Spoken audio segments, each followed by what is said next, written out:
네, 오늘 장 선전략 시간입니다. 어제 우리 국내 시장 온도차가 상당히 심했습니다. 코스닥은 큰 움직임이 없었던 반면에 코스피 쪽으로 매기가 집중이 되면서 올해 들어서 가장 좋은 흐름을 보여줬는데요. 자, 그렇다면 앞으로 또 어떻게 흘러갈지 전망과 함께 전략을 세워보도록 하겠습니다. 메리츠 정금증권 광화문 금융센터의 김지훈 과장과 함께합니다. 안녕하십니까?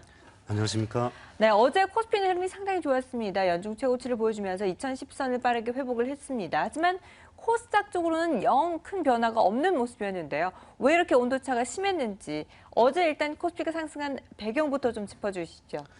네, 어제 코스닥보다는 코스피 쪽이 확연히 이제 상승세가 굉장히 강한 모습을 보여줬는데요. 역시 뭐 중국 쪽에서 수출 지표가 상당히 시장이 예상했던 것보다 괜찮게 나오면서 글로벌 경기가 지금 되살아나고 있다라는 이러한 점 때문에 투자자들이 이제는 좀 불안한 마음보다는 좀 이제 적극적으로 매수 포지션에 나서고 있는 그런 모습이 되겠습니다. 그렇다면 하필 왜 코스닥보다는 코스피 쪽으로 이렇게 강하게 매수세가 몰리느냐? 이 부분은 아마 이번 실적 이 지표의 호조가 중국의 수출 지표의 호조라는 점 때문인데요. 그러다 보니까 중국 쪽의 이러한 뭐 수출과 관련되어 있는 이러한 산업 업종들, 뭐 조선, 철강, 주로 건설 이러한 업종들 위주로 매수세가 많이 몰렸고요. 그리고 이 전날에 미국 쪽에 JP모건 쪽에 이제 실적이 괜찮게 나오면서 그 영향 때문에 국내에 있는 뭐 은행 보험 그리고 증권 이런 전체적인 금융주 전반 이렇게 매수세가 몰렸습니다. 그러다 보니까 대부분이 다 코스피 쪽에 속해 있는 업종들이다 보니까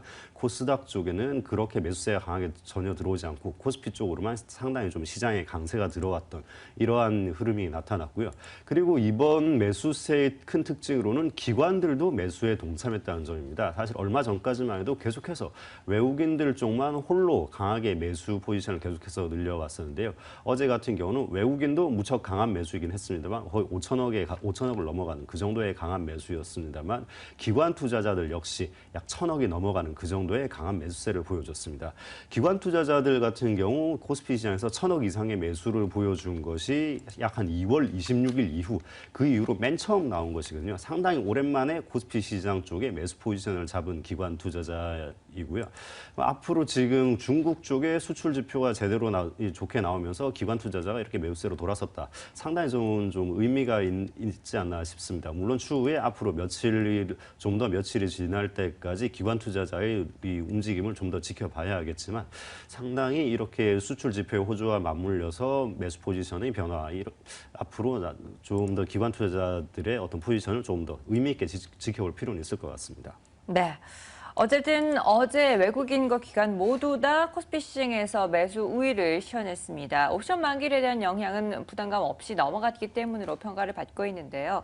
자, 그렇다면 오늘 시장에서도 이런 훈풍 계속 이어갈 수 있을지가 궁금하네요. 어떻게 보시나요? 네, 그렇습니다. 아까 말씀드린 대로 이번 매수 포지션의 변화는 역시 글로벌 경기 지표가 살아나고 있다는 점, 이 점이 확인되면서 외국인과 기관 투자자가 동시에 매수 포지션을 늘려가고 있는 이러한 이유 때문인데요. 지금 이렇게 수출 지표가 괜찮게 나왔다는 것은 우연히 한번 좋게 나왔다고 보기는 힘들고요.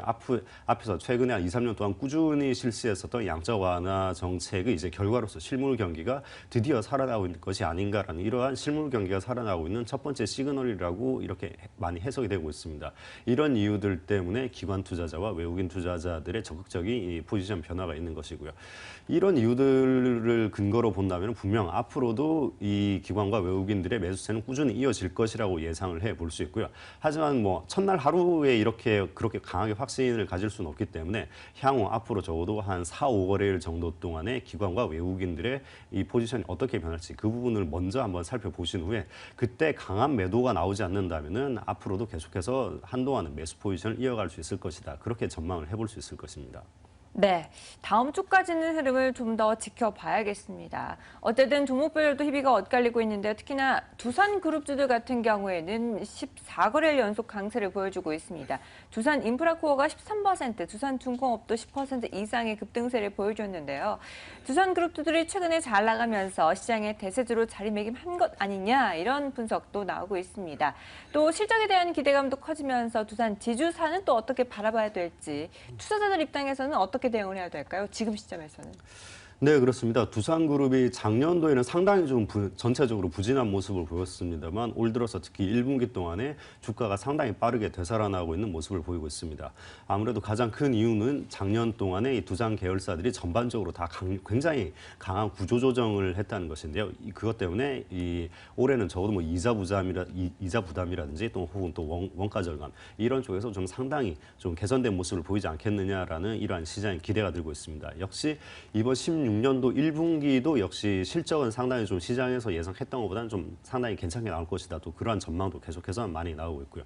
두산 인프라코어 같은 경우 굴삭기 사업 쪽에서 계속해서 뭐 이렇게 강한 상당히 좀 이렇게 넓은 마켓 쉐어를 가지고 있는데요. 이 시장의 지배적인 위치를 가지고서 계속해서 이렇게 사업을 원활하게 진행을 하고 있다는 것을 시장에서 확인을 하고 있고요. 뭐 두산 중공업 같은 경우도 뭐 최악은 벗어나지 않았나 이러한 전망까지 나오고 있습니다. 그리고 두산 지주사 같은 경우 상당히 또 시장에서 크게 관심을 많이 받고 있는데요. 두산 그룹주 전체가 실적 개선이 되고 있는 상황이기 때문에 지분법 이익이 분명히 크게 증가할 것으로 예상이 되고 있습니다. 거기다가 더불어서 이 두산 지주사가 벌이고 있는 자체 사업까지 지금 상당히 좀 괜찮게 호조를 보이고 있다는 소식이 들리고 있는데요. 두산 그룹 같은 경우는 자체 사업으로 연료전지 사업과 또 면세점 사업 이런 사업들을 지금 운영하고 있습니다. 연료전지 사업 같은 경우 경쟁사들 같은 경우 상당히 계속해서 실적이 줄어들고 있는 반면에 두산 지주사의 경우는 연료전지 부분에서 매출액이 계속해서 증가하고 있는 좀 경쟁사가 가지고 있는 마켓을 계속해서 적극적으로 뺏어가고 있는 이런 모습을 보이고 있기 때문에 향후에도 실적 이쪽 부분에서 실적 증가가 상당히 가파르게 일어날 것으로 보여지고 있고요. 면세점 같은 경우도 사실 작년도에 이 신규 면세점 사업자로 선정이 되면서 SK네트워크를 밀어내고 신규 면세점 사업자로 선정이 되면서 이쪽 부분 역시 새로운 신성장 사업으로 상당히 좀 곽광을 받고 있습니다. 그리고 또 두산 지주사의 자회사인 두산 DIP홀딩스죠. 이쪽에서 올 1분기에 상당히 좀 차익 실현에 많이 나서고 있는 모습인데요. 얼마 전에 한국항공우주를 약 한 3천억 원을 넘게 이제 차익 실현을 했고 또 이번에 두산 DST도 지금 매각을 추진을 하고 있는 상황입니다. 그렇기 때문에 이쪽까지 매각이 완료가 된다고 한다면은 여기에서 인식될 지분법 이익도 좀 상당할 것으로 보여지고 있습니다. 그렇기 때문에 두산 지주사도 역시 뭐 마찬가지로 계속해서 매수 관점을 충분히 가질 수 있을 것이고요. 하지만 최근 한 3, 4거래일 동안 워낙 좀 과열된 양상을 보이고 있습니다. 그렇기 때문에 적극적인 추격 매수보다는 어느 정도 조정이 나왔을 때 이때 약간 조금 더 저가에서 매수하는 전략을 저는 조금 더 권유를 해드리겠습니다. 네, 저가 매수 전략과 함께 두산그룹주들 실적 확실히 턴어라운드에 대한 기대감이 높은 모습입니다. 실적하면 또 LG화학도 빼놓을 수가 없는데요. 21일 오후 4시에 실적 발표가 공시되어 있습니다. LG화학도 호실적에 대한 기대감이 상당히 큰 상황인데 하지만 배터리 사업 부분에 대한 불확실성도 있고 또 밸류에이션에 대한 부담감도 공존해 있기 때문에 엇갈린 평가가 나오고 있습니다. 어떻게 접근해야 될까요? 네, 그렇습니다. 이번 1분기 영업이익은 시장에서 예상하기로는 약 한 4,500억 정도에서 4,700억 정도 사이가 되지 않겠느냐 그렇게 예상을 하고 있는데요. 뭐 전통적인 수익 부분이었던 석유화학 부문 이쪽에서는 상당히 좀 실적이 괜찮게 나올 것으로 예상을 하고 있습니다. 하지만 또 LG화학에서 야심차게 추진하고 있는 신성장 사업의 하나인 이 배터리 부분에 대해서는 최근 들어서 좀 우려감이 많이 들고 있는데요. 아무래도 배터리 쪽에 대해서 뭐 단가 인하 압력이라든지 이런 이슈들이 불거지면서 또 얼마 전에 중국 쪽에서는 이제 NCM 계열의 보조금을 지급하지 않겠다고 또 선언을 하면서 좀 상당히 좀 주가 이 배터리 부분에 있어서 우려감이 많이 들고 있는 상황입니다. 하지만 뭐 지역적으로 이렇게 한 번씩 배터리 사업에 대해서 우려감은 들 수 있겠지만 중국 쪽의 이 전기차 시장은 앞으로도 훨씬 더 크게 성장할 것이 너무나 분명하기 때문에 지금 이렇게 배터리 부분에 대해서 우려감이 들 때 오히려 저는 이럴 때를 매수하기에 괜찮은 매수 관점을 가지기에 관심을 훨씬 더 많이 가지기에 괜찮은 이 시점이라고 보여지고 있고요. 그리고 NCM 계열 배터리에 대해서 보조금을 철폐를 했지만 이게 다시 재개될 가능성도 얼마든지 있는 상황이거든요. 만약에 NCM 계열에 대해서까지 다시 보조금을 지급하게 된 이슈가 나온다고 하면은 그때 또 한 번 배터리 쪽에서 크게 상승 모멘텀을 받을 수 있을 것으로 기대를 하고 있습니다. 그렇기 때문에 LG화학 역시 뭐 추격 매수보다는 조금 더 내려왔을 때 저가 매수 관점으로 접근하실 것을 권유를 해드리겠습니다. 네, 석유화학 부분은 확실히 좋은 성적을 내놓을 것이고 배터리 사업 부분은 호전될 이슈가 분명히 있기 때문에 오히려 조정이 올 때 매수를 해보자라는 접근 전략을 제시해 주셨습니다.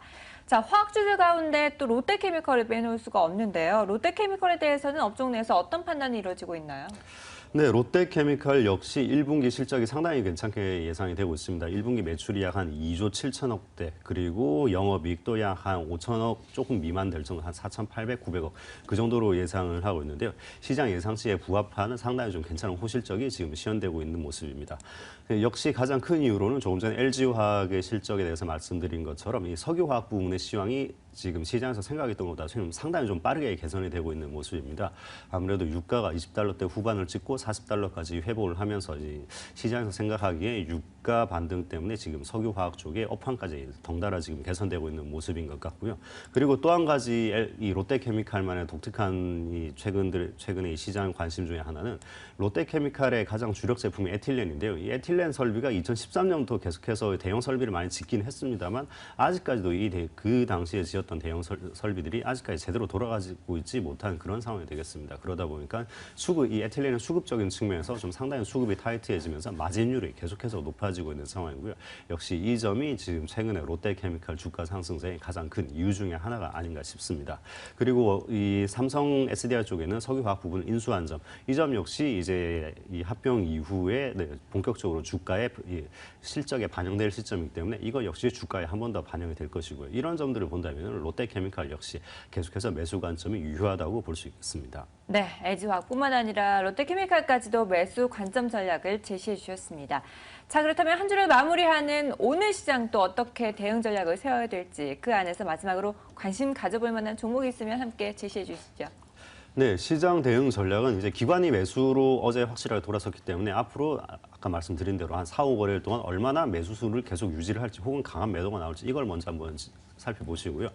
기관 쪽에서 강한 매도가 나오지 않는다면 그때는 개인 투자자분들도 적극적으로 이제 주식 포지션을 크게 넓혀갈 만한 좋은 기회라고 생각이 되고 있습니다.